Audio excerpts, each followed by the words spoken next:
Par des pépins physiques, c'est des rigidités, des crispations. C'est des peurs. Musculaires. Oui.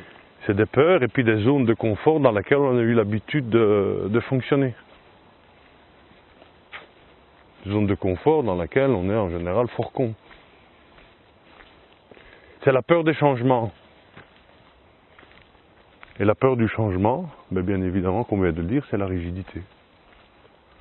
C'est dire, je ne vais pas lâcher ce que j'ai parce que je ne sais pas ce que je risque d'avoir. C'est pas vouloir prendre le risque de nouveau. Parce que tout d'un coup, là, on s'est habitué à une forme d'existence. Oui, je vois bien que ça ne va pas, mais de toute façon, ça marche quand même. Mais on n'ose pas lâcher le bord et se dire, je lâche et je vais voir si la vie va m'offrir quelque chose de nouveau. Alors qu'en général, dès qu'on fait le pas de lâcher, tout d'un coup, on s'aperçoit que, ah waouh, ben oui, il suffisait juste de lâcher et regarde les nouveaux potentiels qui s'ouvrent à toi.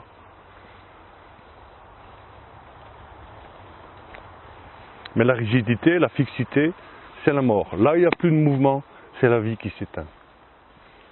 Parce que si on regarde tout ça avec un immense microscope, nous allons voir qu'aussi bien à l'intérieur de la pierre qu'à l'intérieur de l'arbre, d'une feuille, de la terre, ce ne sont que des atomes, des neutrons et tout ce qu'on veut qui tournent ensemble tout le temps et que c'est une danse permanente, c'est une joie permanente. Tout tourne, tout circonvule. C'est n'est qu'un mouvement tout le temps et perpétuel. Il y avait Hans Peter Dürr qui avait inventé je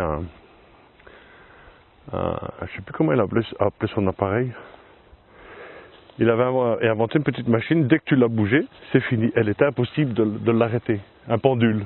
Il avait inventé un pendule qui définissait vraiment ce mouvement permanent.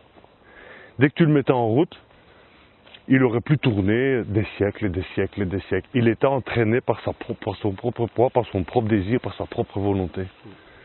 Un peu tout le système dans lequel nous sommes, qui est un mouvement de régénération, de création en permanence, création et co-création.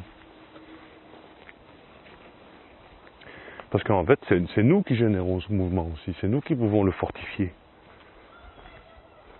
Et à partir du moment où même nous rigidifions nos pensées, nous rigidifions nos formes de vie, de réflexion et de tout, automatiquement les choses se stoppent.